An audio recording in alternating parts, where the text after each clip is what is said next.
Kama umemaliza chuo na unatafuta kazi, ujumbe huu ni wa kwako. Sasa unatakiwa ufahamu kitu kimoja. Kwanza unatakiwa ujue kuwa zama zimebadilika. Zile zama za kumaliza chuo na kuenda kuajiriwa katika taaluma ambayo imesomea kwanza zimekwisha. Ni kwamba hata ukija kupata hicho kitu unaweza ukapata kwa kuchelewa. Inabidi uweke allowance kwamba utakaa muda fulani mtaani kwanza. Hiyo ni reality chungu, lakini inabidi tuipokee. Cha kwanza. Lakini cha pili, unatakiwa uelewe kwamba soko la ajira limebadilika. Waajiri sasa, kulingana na mabadiliko ya sayansi na teknolojia, waajiri sasa wanatafuta mtahiniwa ambaye ni mtundu katika matumizi ya kompyuta.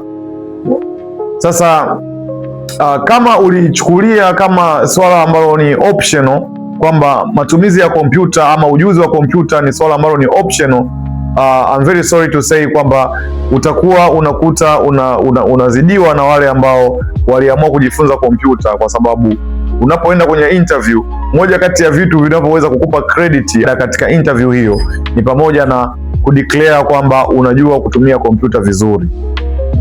Kwa hivyo ninakushauri kuwa kama bado hujui kompyuta au huwezi kutumia kompyuta kwa confidence zote, na kushauri kuwa ujiunge na darasa letu ambalo darasa linaanza tarehe 1 mwezi wa 6 mwaka huu. Ukija kutoka kwetu utakuwa unajua matumizi mazuri ya kompyuta kiofisi, kibiashara, lakini pia kama ni mtu ambao unataka kuwekeza katika biashara labda hata ya stationery au kwa ajili tu ya ujuzi wa kukaa nao kwa ajili ya matumizi yako ya biashara binafsi, unaweza ukapata faida sana ukija katika darasa letu.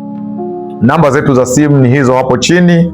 Kwa maelezo zaidi au kwa ushauri zaidi unaweza ukatupigia au unaweza ukatufikia kwa njia ya WhatsApp, lakini pia unaweza ukaja katika DM za mitandao yetu ya kijamii ambayo inaonekana hapo chini, na sisi tutakusaidia. Karibu sana.